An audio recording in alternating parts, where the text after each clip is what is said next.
All right, let's give this a crack, hey? Let's put on our music to introduce us.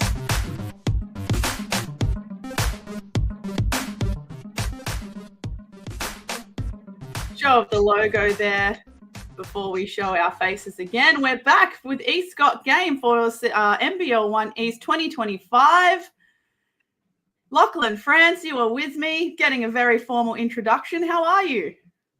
I'm confused as to why you refer to me as Lachlan, but it's great to be back. It is great to be back. A little bit of a surprise, not reveal, but a surprise kind of to some of our loyal East Got Game fans. We've been receiving some lovely messages in the last couple of weeks asking if we were returning, and here we are. We are back to preview NBL1 East 2025. It looks like we got a new format happening. We are video streaming and we are going live, but rest assured that the episodes will still be available on all of our regular streaming platforms in an audio version as well. So for our loyal fans that used to listen on streaming platforms like Spotify, Apple, Google, and the other one called escapes me, but I'm sure that our listeners will know who it is. You can still find us there, but now you can also find us on Facebook. Obviously, our Instagram will continue, and also YouTube. For the time being, we can't stream live to Facebook. We have to have our new account for 60 days. And Lockie, you're probably going to know this better off the top of your head than me. How long is the NBL1 East season? Are we going to make that 60 days, or are we just going to have to stick to YouTube? No, the NBL1 season is NBL1. Well, East starts at the same. East is the first to start, along with one of the others. It's 30 days away. 30 days. Okay, so we will have time to go onto Facebook. Yeah, so we got lots of time. How has your off season been, Lockie? What have you been up to? What have I been up to in the off season? My sister got married. I got my wisdom teeth out, and I got tickets to the Winter Olympics. Everything else is just details. That sounds like some pretty great milestones. Hopefully you're recovering well from your wisdom tooth surgery. Yes, I am. Just about getting there. And now that we are starting to stream online as well, so you've got the video and the audio, I see that you have taken the time to redecorate, and you've got some classic NBL1 East jerseys in the background. Would you like to introduce them now or a bit later? I can introduce them now because it is my entire NBL1 East collection. So I have Eliza Fabro, Sharkies, Alex Delaney, Manly Indigenous from last season, Lauren Calver, Sharkies, Anzac Day round from 2 seasons ago, and then Jersey 23, Illawarra, Amelia Garcia-Leon from last season. So very nice. A very nice variety. I like that it's a lot of your favorite players, a lot of your favorite clubs, a mixture of country and metro, of course. So it's the name. It's not the name on the front that matters. It's the name on the back. That's correct. That's correct. That's correct. You've inspired me. Maybe I can try and hang up some of my jerseys in the background. I did try and do something in the background. You know, I've put up a shirt thinking that people were going to be able to see it, but they can't because my mug's in the way. So right intention, bad execution. So for those listening or watching online, welcome. Tonight's episode is going to be a short and sweet episode just to get us started for the 2025 season, and truth be told, to help us get used to this new streaming platform. Tonight, we're going to have a brief discussion about the biggest signings that have been announced in the NBL1 East so far. Emphasis on the so far, because we know that a lot of NBL1 clubs like to announce their rosters very late or just leading up to the tip-off of the new season. And I'm sure we can expect a lot more big signings to come. Are you as positive as I am, Lockie? I am. I have faith that clubs are just slow on the media uptake and they've got something brewing. You know, pre-season's in full swing. They've got the players. They're just slowly pushing them out. You know, but if we learn about some players when we fire up the live stats in round one, so be it. No surprise. Very nice surprise. Like it keeps us, it keeps the mystery of the league, keeps us anticipating what's going to happen next, and hence why the first episode for season 3 is called "Believe the Hype," which is also a homage to an iconic podcast from a few years ago, also called "Believe the Hype." That was co-hosted by Benyam Kadane, who is now the editor of NBA Australia, and Tom Reed, who now works for Spork in the US.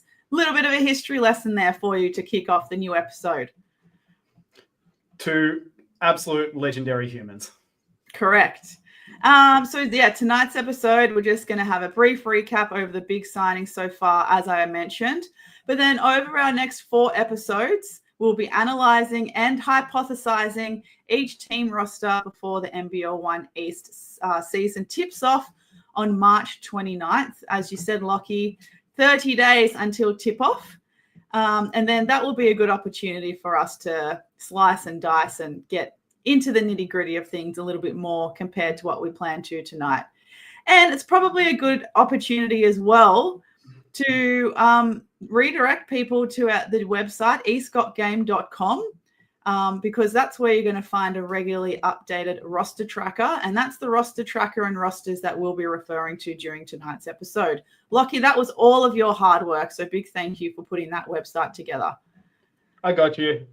So it basically just is the roster tracker, the website at the moment. But it is there with links to every signing announcement. That's right. That's what I like about it. When you can go to, actually, you know what? Now we're on this new platform. Let me bring up the screen for the audience.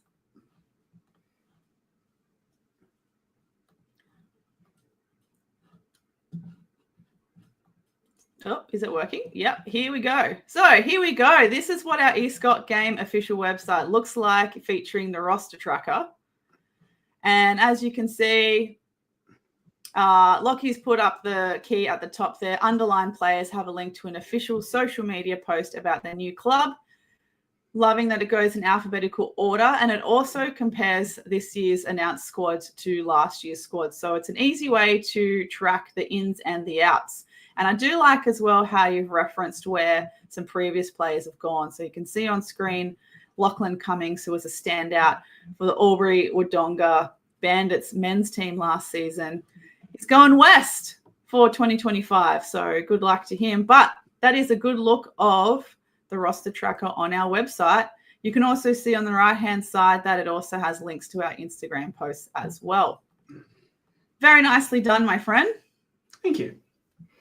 So it keeps me out of trouble in the off-season. It keeps you out of trouble. I can't imagine you get into much trouble nonetheless. Thanks. So with that being said, let's get into it. And our first team that we're going to talk about is the Albury-Wodonga Bandits. I'll leave it up to you, Lockie. Would you like to talk about the women's signing or the men's signing first? Well, I've done my notes in the order you gave the players to me, so I think we'll start with the men. Yeah, that sounds great.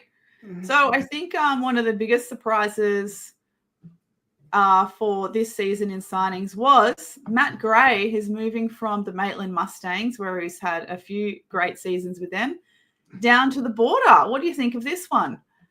Well, I like it. It's for 2 reasons. A, now Albury-Wodonga have Matt Gray, but also a team that they're going to chase, the leaders of the pack that they're chasing now also have to replace Matt Gray. So if you can lure a signing from within the league from a top team, it's double the effect. You're getting a starter from a championship team, a really good player, and now they've got to go and replace him as well. Yes. So Coach Luke Boyle has a big job on his hands, but as we'll get into later, it sounds like he's already doing some good work up there in Maitland. And another is a name that some in the East may not be familiar with is Jean-Luc Morel. He was most recently playing with the Logan Thunder up here in NBL1 North. Do you know much about Jean-Luc, Lachlan? I don't know a lot about Jean-Luc Morel. You think someone with the surname France would know a lot about someone named Jean-Luc, but I do not. But as our resident North expert, have you seen much of him?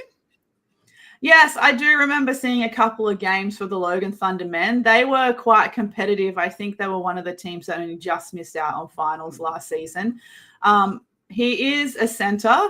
The times where I saw him he didn't get a lot of minutes last season, but he was playing behind Callum Dalton. So that's going to be big shoes to fill. But the times when he got on the court, he had some really good touches. I think he's going to be really handy for the Bandits. And I think it's going to be, well, based on the limited signing announcements so far, it's going to be one of the textbook centers that we can see in NBL1 East. So it'd be interesting to see who's going to be able to match up against him and what he can do when he gets more minutes. Yeah, because I'm just looking at his shot chart. 65% from the field last season and only one shot all year outside 10 feet. So, yeah, okay. So he's very bread and butter under the basket. Yeah, whereas you look at Matt Gray, who's, considered, a front court player as well, a completely even split between around the paint and then mid-ranges or threes. So 104 shots around the basket, 18 mid-ranges and 86 three-point attempts. So two very different players to add to their front court. Yeah, so looking forward to talking a little bit more about their potential dynamic for the Bandits in one of our future episodes. And then rounding off another big signing for the Albury Wodonga men is Jasper Rentoy. So local fans may know Jasper as a recent Sydney Kings signing. So, yeah, the Bandits are coming up with 3 good signings to start off their campaign, Lockie. Yeah, and Jasper obviously has a lot of experience. A few years played for Penrith and then Inner West in NBL1. Was meant to play NZNBL last year until did his knee, which was unfortunate. So he's definitely a player in demand. And he's obviously anyone who gets a run with the Kings definitely has the pedigree to make it in NBL1 East. Yeah, and he's got a full Wikipedia page. So you've made it when you've got a full Wikipedia page too. Moving right along now to the women's team for Albury Wodonga. We have Riley Lutfer announced as one of their first imports. Now, have you come across Riley before, perhaps when she's played college? Yeah, I still have sleepless nights about what she did to Utah State one year. Tell me about it. Back in the days when they had Rachel Brewster and Liv West and Eliza West and Shannon Dufficy and Steph Gorman. So it was like 5 Aussies playing for Utah State coming up. So Riley Lutfer, she played at Boise State in college and she won the conference tournament all 4 years she was in college. So, yeah, Utah State had to go through her, and judging by the fact she won the conference tournament all 4 years, they didn't. She was All Mountain West 3 times, Mountain West tournament, most outstanding player in 2018. Loves to shoot the 3-ball. Absolutely loves it. I know that was something Sammy Mack said he wanted to improve on was their 3-point shooting. Well, 83% of her shot attempts for Launceston in 2023 were 3-pointers. Wow. 237 shots from beyond the arc, 50 from inside. Wow. Okay. So we know, at least we know what we're getting. And hit them at 39.7% as well. So in a league where no team shot over 34% from 3-point land last year, I think Albury Wodonga definitely going to up the percentage and the amount of threes they're going to be shooting, which they need. Liz Murphy was one of their proper shooters in a team that didn't shoot a lot of 3-pointers, and now she's gone to college. So definitely making up for her loss. Yeah, they certainly sound like they've got a legit point guard. And Boise State is no joke of a school either. That's an elite basketball school. Really excited for her to join the NBL1 East. And then another exciting signing for the women's team that you and I were very excited for was Kate Jones, who's most recently played for Lakeside Lightning over in NBL1 West. Yeah, don't know a lot about. No, I'm just kidding. I was going to say, don't start with that. I've known Katie Jones since she was playing for WA under 20s. That's a story for another day. She had one season of college in Idaho, but yeah, she just destroyed it for Lakeside last year. Averaged 20-odd points a game, just absolutely nearly 5 assists, nearly 5 rebounds and 3 assists, 22.7 points. Scores, barely even match between where she shoots it from, 3-pointers or getting to the rack. She's over in Germany playing in their top division at the moment alongside Mia Heider, and she's averaging 13.5 points a game over there as well. So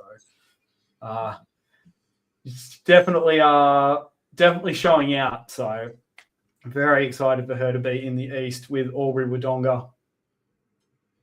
Wow, good. Big shout out to coaches Sammy Mack and Matt, who is the men's coach. They have been working really hard in the off season to recruit some great players for their teams. All right, rolling right along now. Next on the list in alphabetical order is the Bankstown Bruins. This one may be short and sweet. I mean, let's just start at the top with Jason Cadee. He's coming home, Lockie. He's coming home. How good. 15 years in the NBL, Commonwealth Games gold medalist, Asia Cup gold medalist. I think everybody who listens to this is going to, if they don't have specific memories of what they like about Jason Cadee, they're going to at least know what he's about. I mean, we don't have to look at his, NBL stats for this year.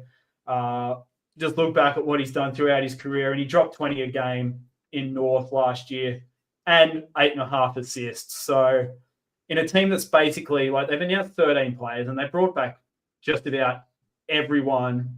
I think the only big names they haven't announced as back yet are Jack Lopez and Sharif Saipea, but they've added Jason Cadee. So I think we have to say for a team that just snuck into 8th in overtime last year,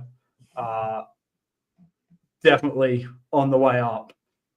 Oh, yeah, absolutely. Jason Cadee, I feel like he's been playing forever, but he's been playing consistently well for a very long time. He doesn't have very many off games. He's always such a great anchor for whatever team he plays in that point guard position. And he showed the same still up here in NBL1 North for the last few seasons with the Gold Coast Rollers. So, yeah, that's going to be super exciting to see him back in his home colours.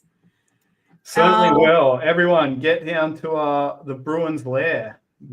Catch Jason Cadee alongside, Nay Hightower, Andre Walford, and Hayden Blankley. Yeah, I wonder actually, because for those that don't know, I'm sure a lot of people who follow Eastcott game will already know this, but the main court they use at Bankstown obviously has the installed grandstand, and then the team benches on the other side of the court just on portable benches. I wonder if they're going to install some portable grandstands near the team benches now just to fill the stadium. It has that potential. Oh, surely people are going to get down to watch Jason Cadee. Get all the portable bleachers out. 100%. Yeah. Book your tickets early. Get your membership now. 100%. And now I've got something here for you for the women's team. Are you ready? Mm-hmm.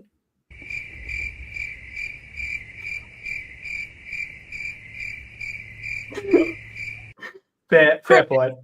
Yeah. Cricket. Yes, yeah. I did log in early to have that prepared just for that gag, but worth it. Bankstown Bruins women. I mean, they've got Lauren Curtin now as a coach, correct? Yeah, that's about the announcement I've had. But hopefully now that they announced a few more men's players today, so they're up to 13 men's players announced. So maybe they're about to roll over and start announcing their women's team. I hope so. And for those that don't know, Lauren Curtin has coached at a high level herself for a long time, including a lot of successful New South Wales Metro teams. So I'm really excited for her to be stepping up in the head coach's role in NBL1 East. Very excited for her. I guess with that said, we may as well roll on down south of the border into Canberra where a couple of big signings have been announced in both the men and women's team. But two, I just want to highlight probably just for this particular episode. The first being Brooklyn Bruton. We commentated on him at Nationals in 2022. Yeah, we did actually. We did. And I didn't realize how young he was then. Yeah. And so, you know, he's still quite a young gun now, correct? Yeah. And he's been a backup at Hobart for a while. So maybe Canberra will be the spot for him to fully break out and show us exactly what he can produce.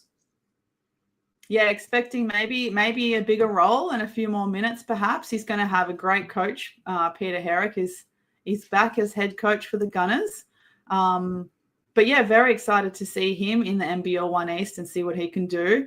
And for the women's team, another signing we were both surprised and happy about is Carly McAllister, who many may know as Carly Smith, but now happily married to her long-term partner, Eric McAllister. Congratulations to them.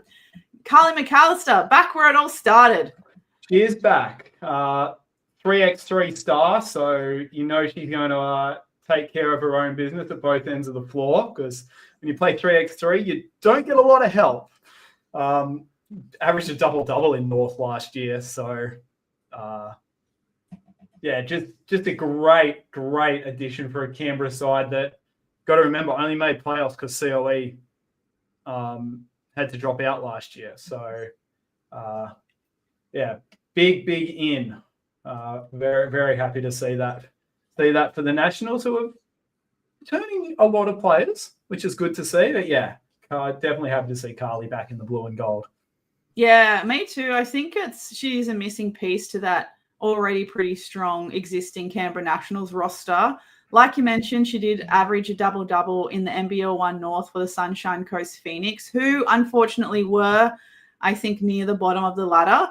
They were a team who had a pretty good roster, really great coach, just couldn't get the synchronicity quite right, couldn't really get it together.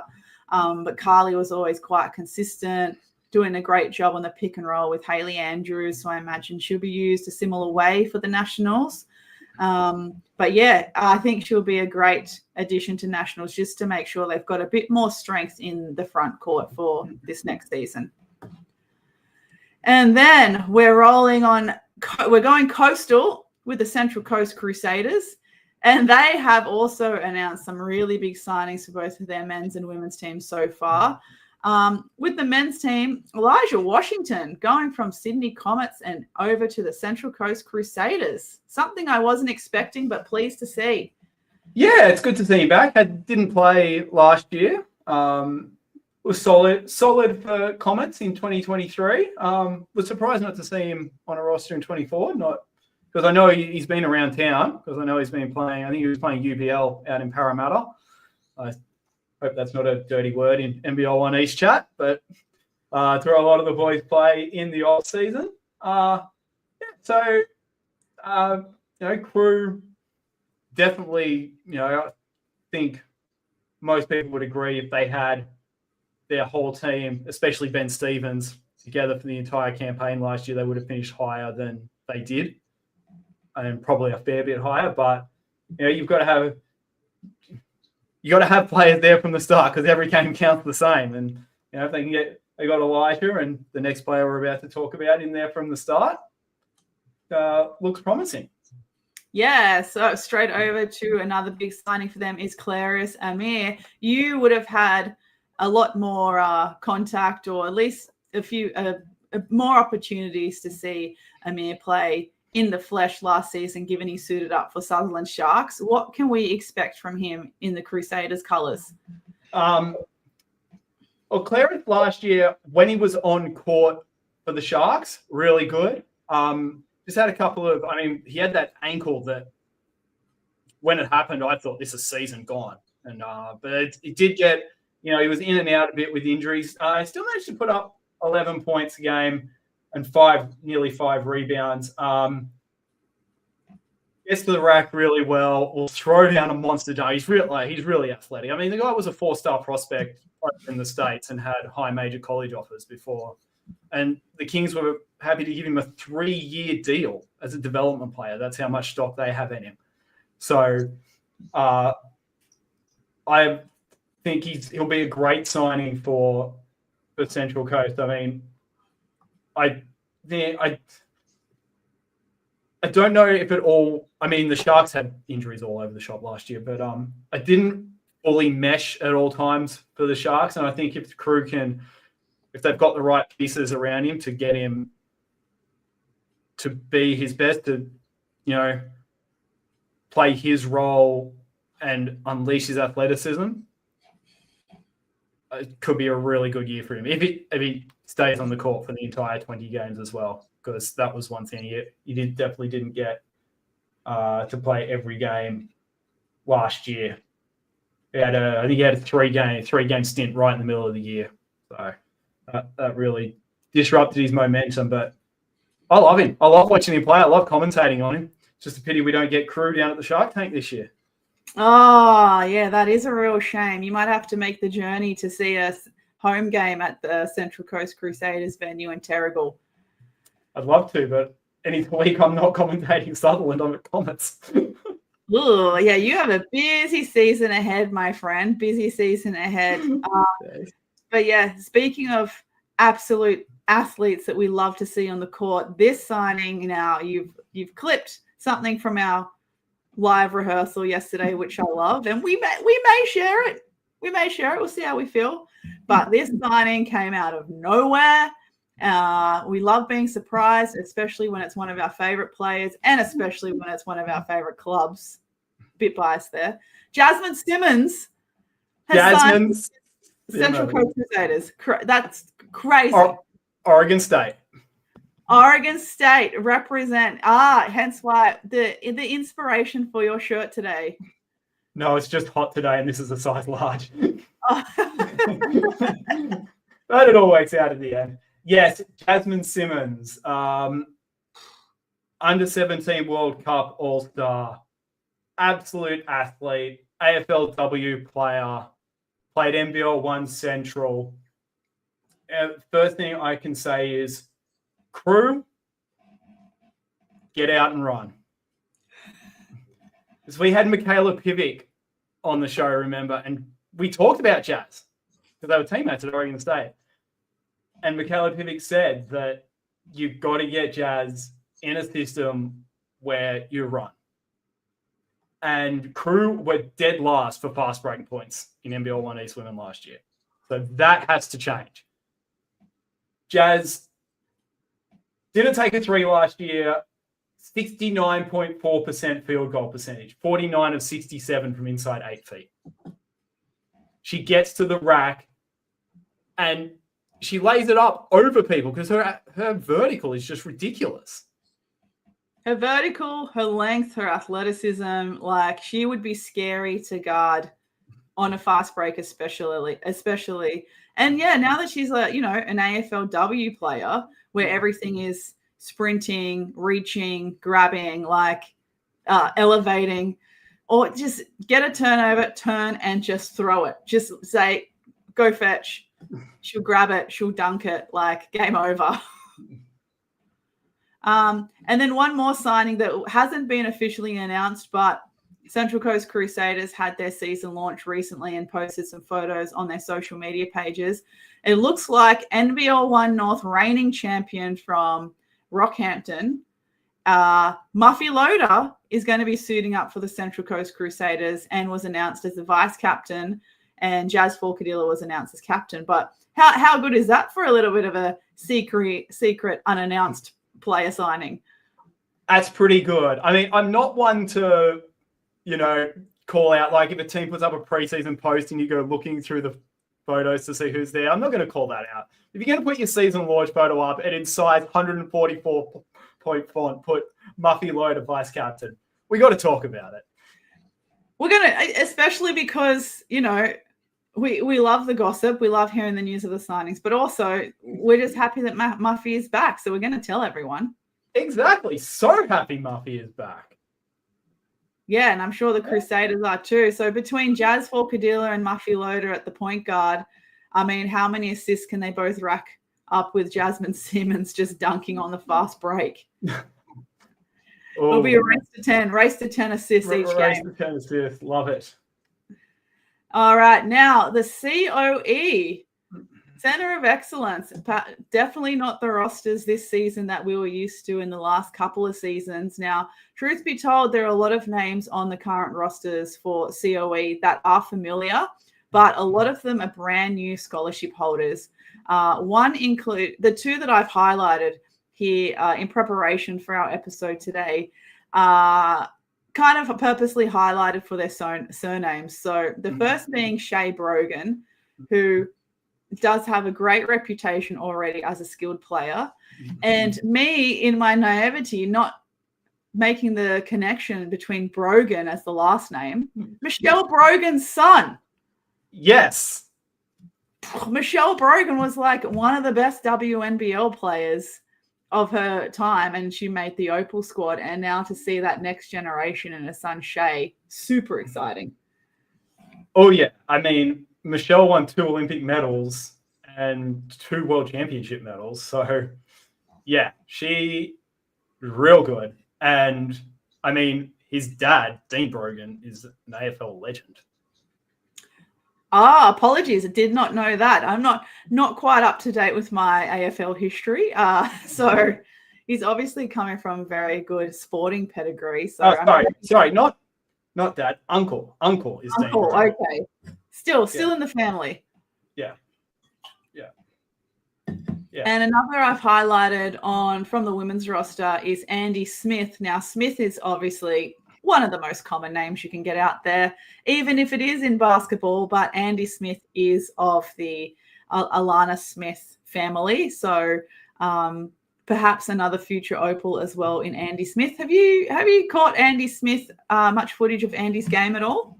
I haven't seen a lot, I'll be honest. I do know that where Alana is a, inside outside, shoot the three, or do it just as easily going to the rack.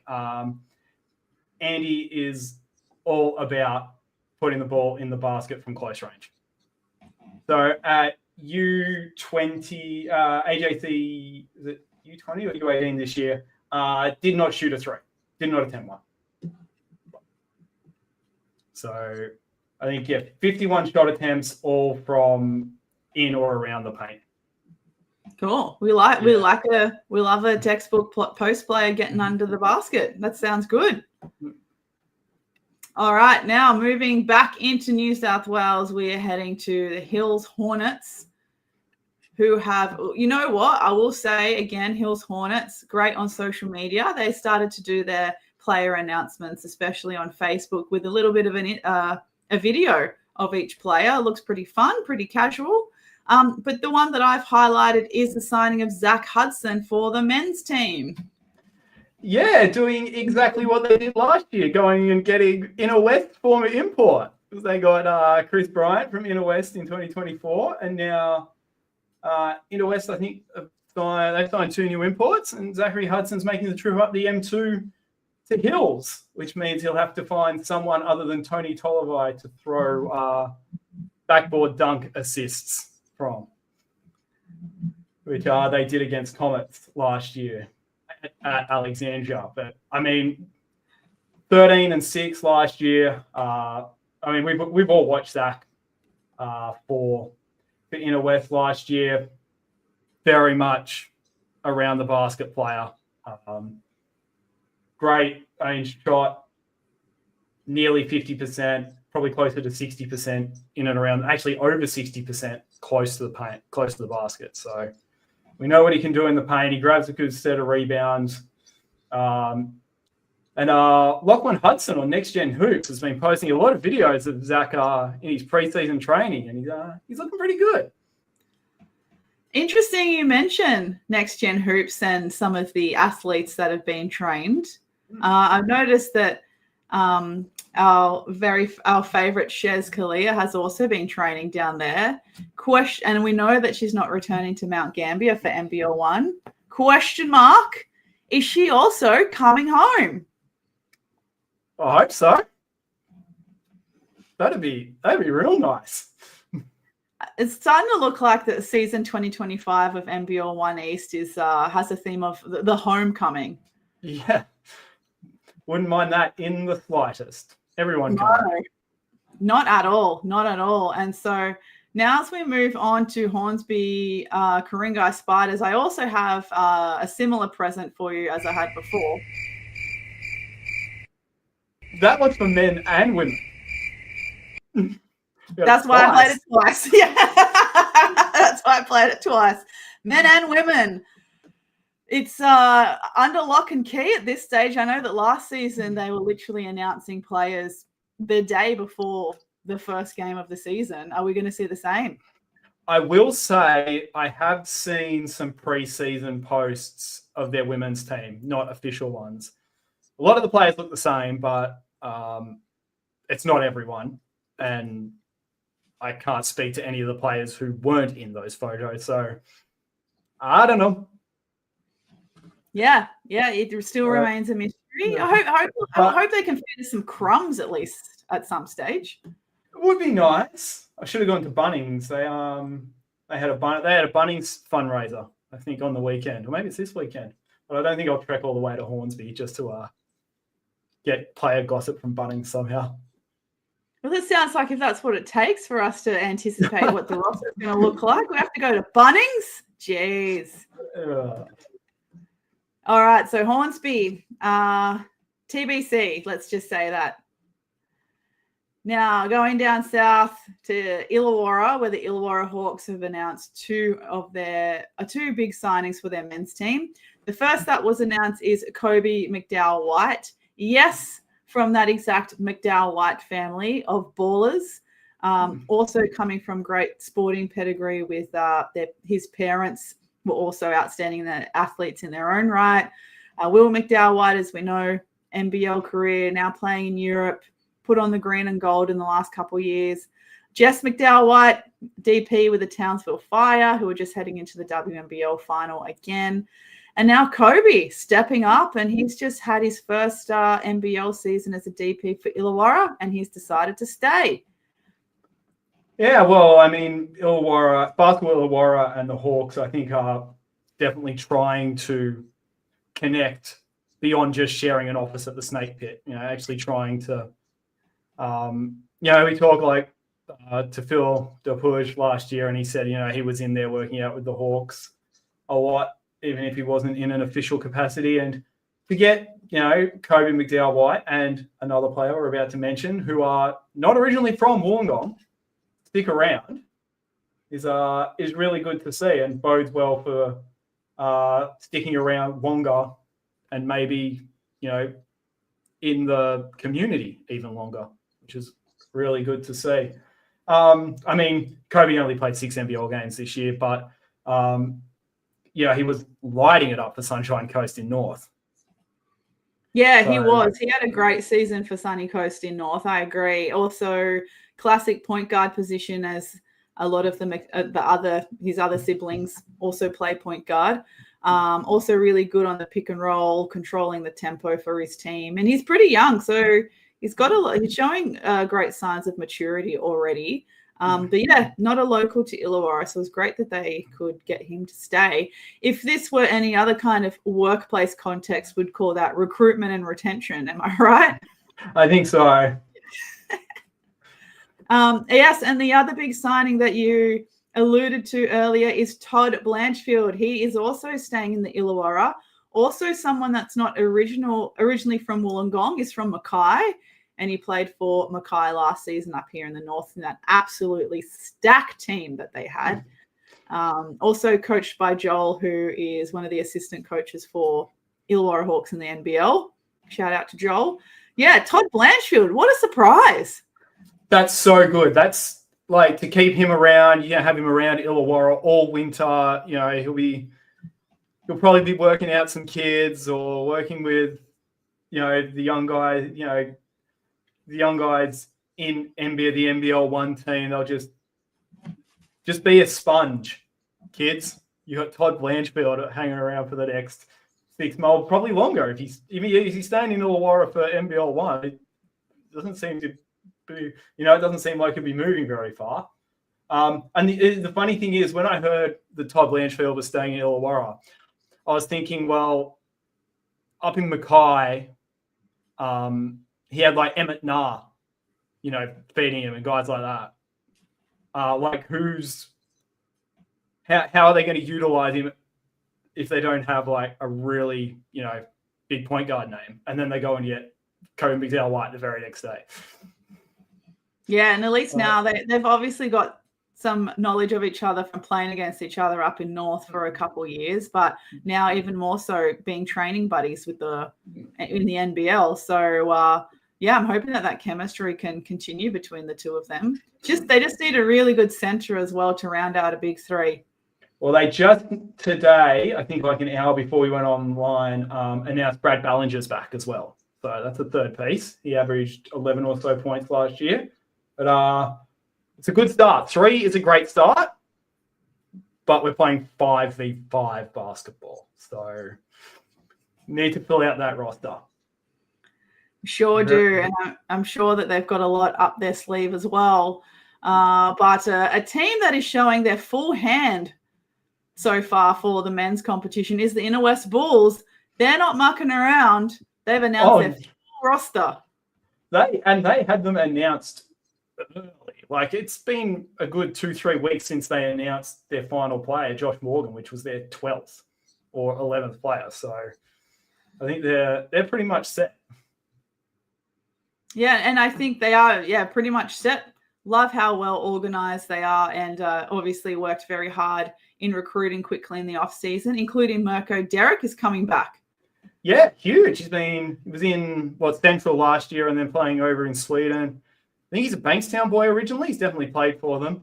But obviously, NBL1 pedigree. Just a really, really good signing. They lost Hudson, lost Billy Fichetti, Kalen Bayer's time for Bankstown. We still know what's going on with Alex Higgins-Titcher, but a couple of new imports and then adding Mirko on top as well. Inner West, they don't rebuild, they reload on the men's side. Oh, very nicely said. Very nicely said. Whereas for the women's, I'm going to give you the same sound effect one more time.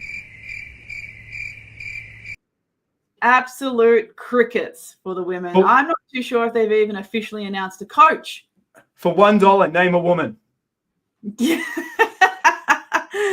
Good, lovely reference to Billy on the Street. If anyone needs to know, Billy on the Street, please look up that clip. It's hilarious. Name a woman in the West Bulls because you don't even have a coach yet. So, I'm sure they have a coach. They haven't announced a coach yet. So, it's not looking great, but we have faith that the roster will be filled. Yeah, there'll be 5 players to take the court at least. Yes. Just give us something so we don't have to speculate so much. Correct. Yeah. Just again, like we said with Hornsby, at least give us some crumbs. Yeah. Something to nibble on. Yes. But listen, this next club, Manly Warringah Sea Eagles, they're also not mucking around. I think they were focused already on the 2025 season as soon as the last season ended. It looks like they've got a lot of major pieces for both their men's and women's team. If you like, I won't put up the full roster because we'll put it up in a future episode when we analyze each roster a little bit more in depth. But the one signing that has stood out for me so far is Isaiah Lee. Again, he's coming home. Another homecoming from the north. Yeah, and we've got to find out what is going on up there in the north for people to be coming home. Surely it's not that bad, but it's probably purely just a coincidence. But it's going to be great to see him as an addition to the likes of Mason Bragg and Matthew Eldridge returning too. Yeah, 100%. And I mean, that's just the first 4. And the women, they dropped their last 7 players in a group. So I assume that sometime in the next couple of weeks, we'll probably get another big drop of Manly players as well to see how they fill out the roster. I think they've still got a second import spot to fill as well, which was Jonas Harper last year. So out Isaiah Lee. If they get another solid import, a couple of extra pieces, things are looking good. Yeah, really going for that chip this season. Mm. They'd be burning from the last season, so I imagine they're going to be super determined to get to that grand final. Definitely. Speaking of grand final, the reigning champions of the men's competition, the Maitland Mustangs. As we mentioned earlier, they no longer have Matt Graves. He's gone to Albury. And they've also lost Will Cranston-Lown, who has gone to Tasmania to play in NBL1 South. They have, however, retained Christian Little. And big signing. We love moving pieces. We love it when an import re-signs, whether it's with the same club or a different club in the East. But Mandrell Worthy, he's getting out of the city and he's going country. Such a good signing is like, that's an understatement. The man is just elite. And you've got to, it's like, you think about how do you replace the two-time MVP? Well, Mandrell Worthy, you can't do much better, if I'm being entirely honest with you. No, that's exactly my train of thought as well. Like how you mentioned before, great for Albury to get Matt Gray. Maitland now have the problem of replacing someone like Matt Gray, but look how successful they've been replacing Will Cranston-Lown with Mandrell. So I'm guessing Coach Luke Boyle has got another big signing up his sleeve, perhaps. Oh, they've announced a few, but Coach Boyle, he's pretty crafty. They've still got 6 or so players from last year's squad not announced yet. We'll see what transpires. And for the women, it sounds like it's the Maitland Mustangs are becoming the sister city or the sister team for San Diego, because Casey Newbert, who's also played in San Diego in the NCAA women's competition, has signed as an import for the Maitland Mustangs this season, who a lot of other former and also still current Maitland Mustangs women's players have played in San Diego as well. Yes, well, Kathy Newbert and Mila Voskovich were teammates last year in college. And I think Sid Hunter and Casey's careers might have overlapped for a year. I have to check on that, but definitely last year, Casey, but she averaged 10 points per game and 9.6 rebounds, standing 6'1". So maybe a bit like Sid Hunter, not the tallest player on the court, but definitely goes and gets rebounds. Yeah, and that ain't bad. But speaking of Mila, just continuing with the ongoing theme of homecoming, she's also coming home. She certainly is. After a season at San Diego, she's decided to come back home to play. Didn't get the biggest run at San Diego, and some players transfer, some players stick it out, and some players come home and decide that playing at home is the best option. She did get to play against Juju Watkins though, so that has to be a pretty memorable moment. That is pretty cool. Yeah. Yeah. We've got some comments here on Instagram. Yes, unfortunately, we are going live at the same time as the second WNBL semi-final between the Sydney Flames and the Bendigo Spirit.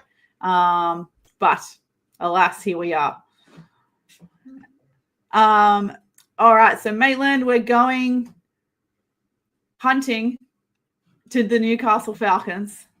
You kind of see what I tried to do there. Yes. Newcastle Falcons, look, they're no stranger to signing some great players. Their women's team last season, obviously reigning champions with the likes of Munger and Alyssa Brett. Alyssa Brett going on to play WNBL for Geelong United and winning the team's Defensive Player of the Year award in her first season. But yeah, also just great with signings because they've got Meg Jefferson, who's just coming off the back of her debut WNBL season with the UC Canberra Capitals. Yeah, obviously a big space to fill in the front court with Isla Juffmans being over in college, and you go and grab Meg Jefferson, who's, WNBL player. She's, we've known since even before she went to Virginia and Hawaii for college just how good Meg Jefferson is. Averaged 12.5 points and 5.5 rebounds last season. Not the same style of player as Isla, obviously, but definitely a great pickup. Yeah, absolutely. We're excited for Meg to see how she can flourish there in Newcastle. And back towards the city we go, over the bridge to north of Bears. They have also been loading up both their men's and women's squad. Notably in the men's squad, Hunter Goodrick is back after his college career, it looks like. He's a great pickup for the North Bears.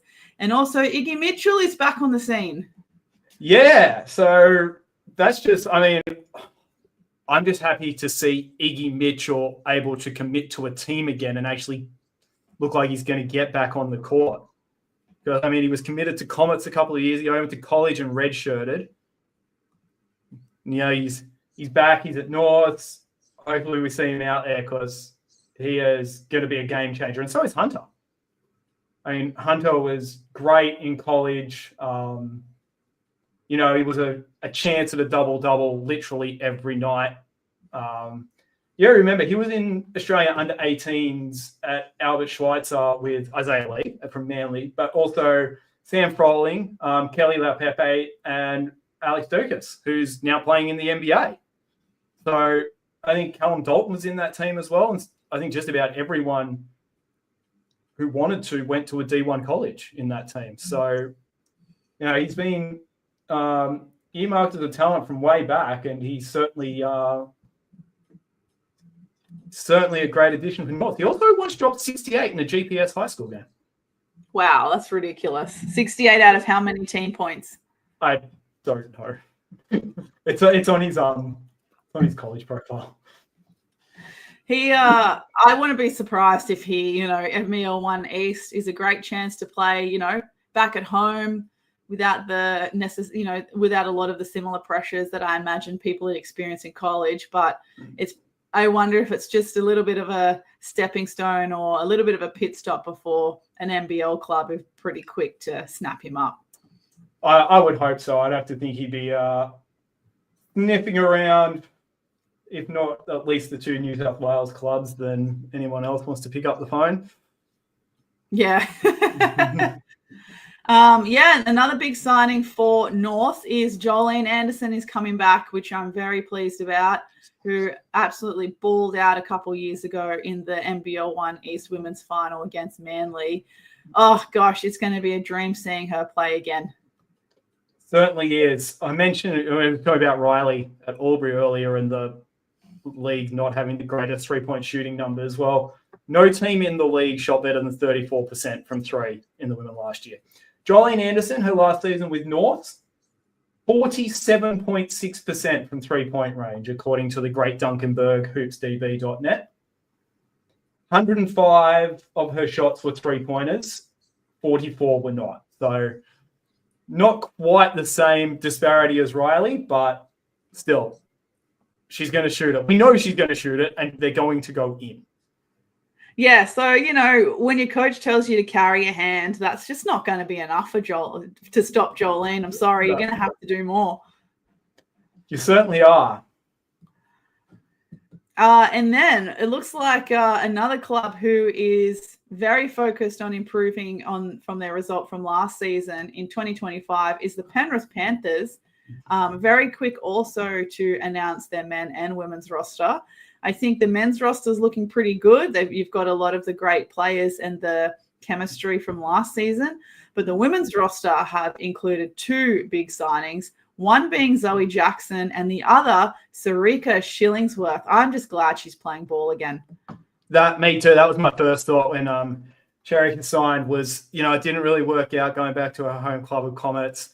Obviously, if she's willing to commit to Penrith, must like what she sees out there.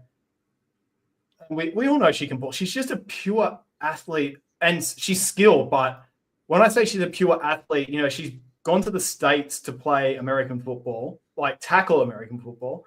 She filled in as goalkeeper for Sydney Uni's soccer team, like they're not their NPL team, their actual uni team, and kept clean sheets as far as I know. We know what she can do on a basketball court. She's just... Did you want to try handball?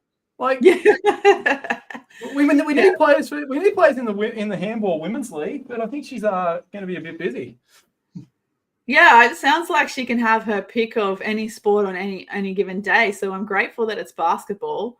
I think she's going to add a lot of firepower and experience and a lot more offensive threat to the Penrith Panthers women this season, which, they're obviously a lot of their offense was hinged on Talia Tupaya, and she's still yet to be announced. So we're still holding hope that she's going to return as well, which will be huge if Shillingsworth and Tupaya are playing together. Because they've also got Mia Heidi back too, and she was also nearly averaging, if not averaging, a double-double last season. She was really good for them, and she was kind of doing it one out a little bit in the front court. But now they've got Zoe Jackson, who I think has 4 centimeters on Mia even for height, and then they've got Jordan Vasquez, who's around 6 foot tall, but plays, as far as I haven't seen much, if any. I don't think I've ever watched her play, but I think she plays the 4 spot, so kind of undersized 4. But if they've actually got 3 proper players to go to in the front court all season, that's that's just a great situation for them to be in. And the only thing I'm thinking is this roster, it's better 1 through 14. They've announced 14. It's better 1 through whatever than last year. But Talia is just so hard to replace. That's the only thing. Yeah. I mean, with or without Talia, this isn't a team that anyone can take lightly in this next season. So really interested to see if Penrith can make that top 8. That would be fantastic. All right. We're heading into Shark territory, Sutherland Sharks. Now, the one that I've highlighted to talk about just for today's episode was the recent signing for the men's team, Jason Spurgeon. Now, you are a part of the Shark Tank, Lockie, if not the integral part of the Shark Tank. Have you heard any other whispers or rumors that you're able to share with us? No, I actually haven't. I did go down to I actually went down to local comp for a couple of weeks before I got my wisdom teeth out, so a few weeks ago now. And I did hear that, with Sean Roger as head coach, they would try to get a Kings player in, and evidently it turned out to be Jason Spurgeon. But no, I haven't heard a lot of other news. It sounds a little bit like the status quo. Callum Norris won't be playing for the men. He'll be playing Waratah League. The old boys brigade is getting back together. Bailey Muslin, Jake Carey, Brendan Winstanley, Jake Wilson, Callum Norris. It's basically going to look like some of your rotational players from Waratah League a few years ago playing Waratah for the Sutherland men this year. But no, I haven't heard a lot. But I have heard a bit about Jason Spurgeon. Started at Southern Utah and then played his last season at college for Bowling Green, which is the same college that Alyssa Brett was at before she went to Michigan. So yeah, kind of, something to kind of a reference point. Loves to shoot a 3, does Jason Spurgeon. Got 34% from 3-point range in college, and around maybe just over 30% of his field goal attempts were 3-pointers. Mm-hmm. 10 points per game, 5.6 rebounds per game, 1 block per game. But I feel like as a 7-footer in college, people probably just are more scared of you. So you're probably disrupting offense more than actually blocking shots kind of thing, especially like a 7-footer in a non-power conference. He's probably towering over a lot of people. So they're probably just not. I haven't watched, but if I had to make an assumption or a guess, I'd say most of the time people just are going into the paint to get their shots blocked. Yeah, like it's a pretty powerful feeling when your presence is enough to put someone off from making a play. You just need to be there. You don't need to do too much, but just be there, a presence, and intimidate. That's pretty cool. That's a pretty cool power to have.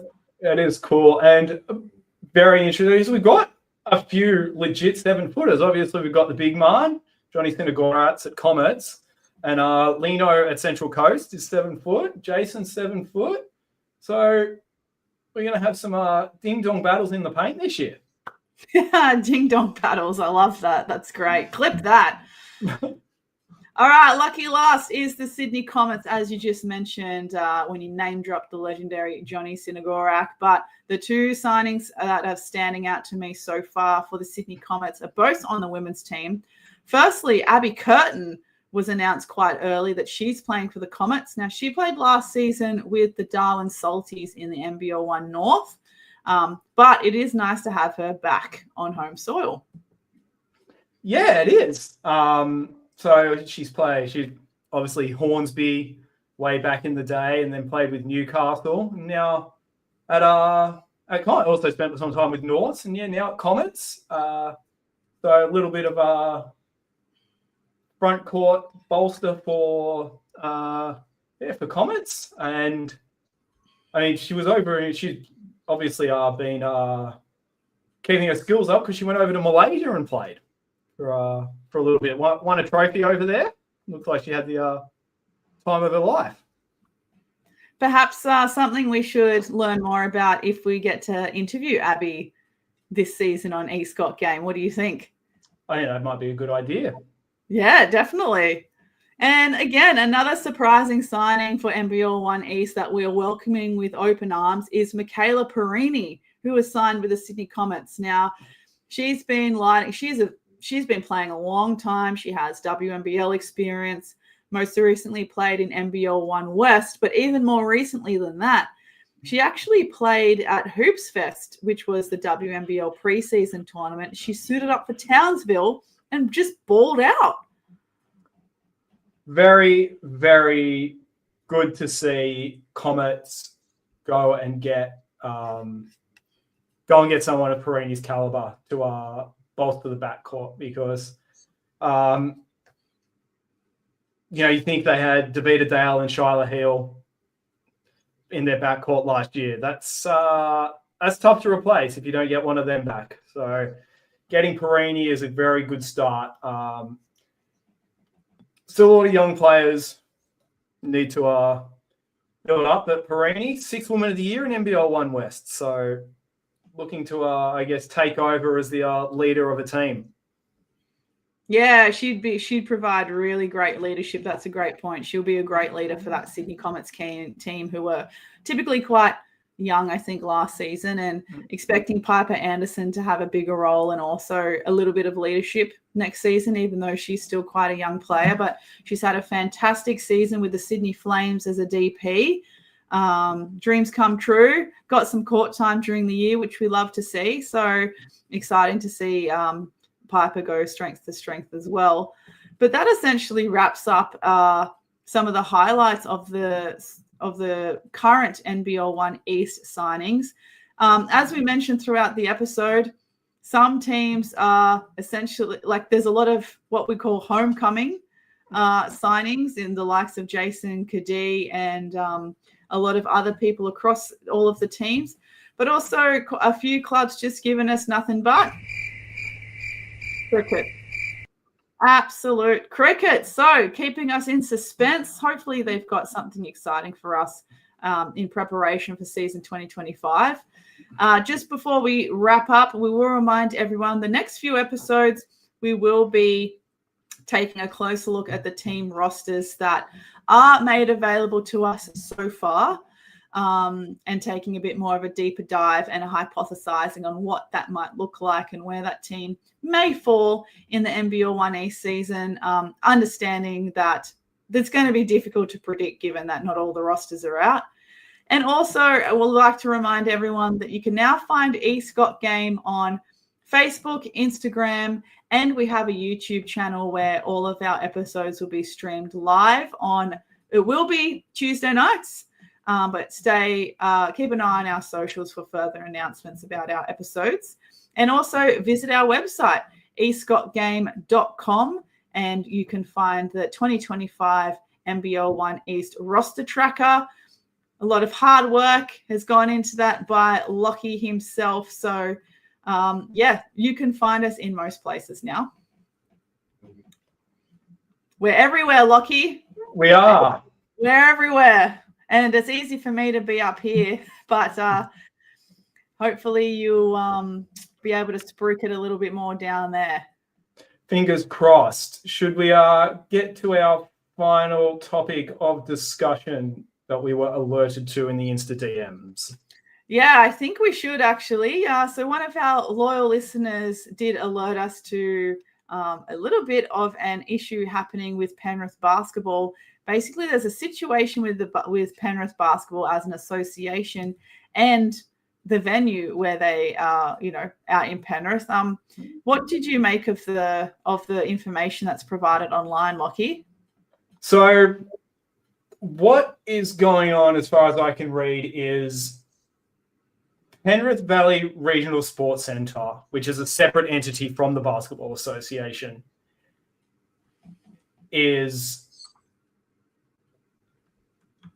they want to merge the Basketball Association into the Sports Centre as an entity.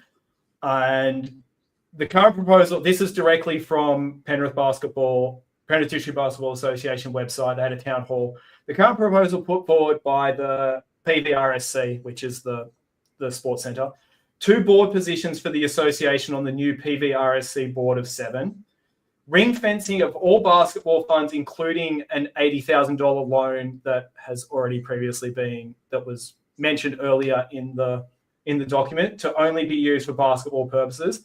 The association would be dissolved because it would then be part of PVRSC. There would be a process in which the association would be able to demerge and reform if at any stage it was determined that it was no longer in the best interest of basketball to remain merged. Say council take over the facility instead of the Sports Centre being its own thing. All staff would move over to PVRSC on the same conditions and pay. However, the PDBA, Basketball Association, would have to pay out leave liabilities before they join the merged entity. The concern is that once the association was dissolved, they would no longer assist and could not ensure anything was protected moving into the future. Essentially, yes, the current board could say we're going to protect everything, but the thing about boards is the members change, and if you can't gain the support of the new members, then things could change.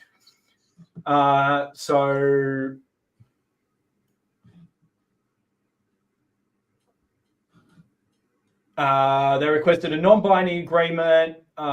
If they'd signed the agreement, it would have become legally binding the next day. So they informed PVRSC that they could not proceed with signing the current version.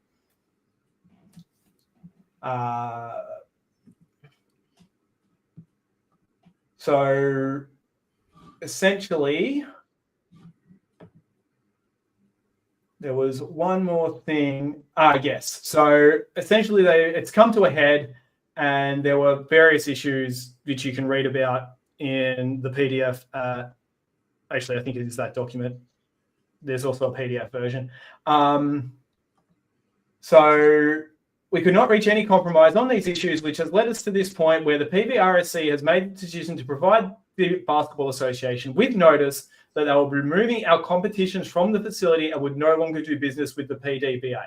Basketball New South Wales has stated that they are in support of the association and will not be providing another organisation with a licence to play BNSW-affiliated competitions within the Penrith local government area. So for Penrith to still have reps, Penrith would have to find new locations to play, whether that be schools, smaller venues, a number of venues, which is also an issue. So, of course, you have to play local comp for a registered association to play reps. So they would have to find a way to make that work.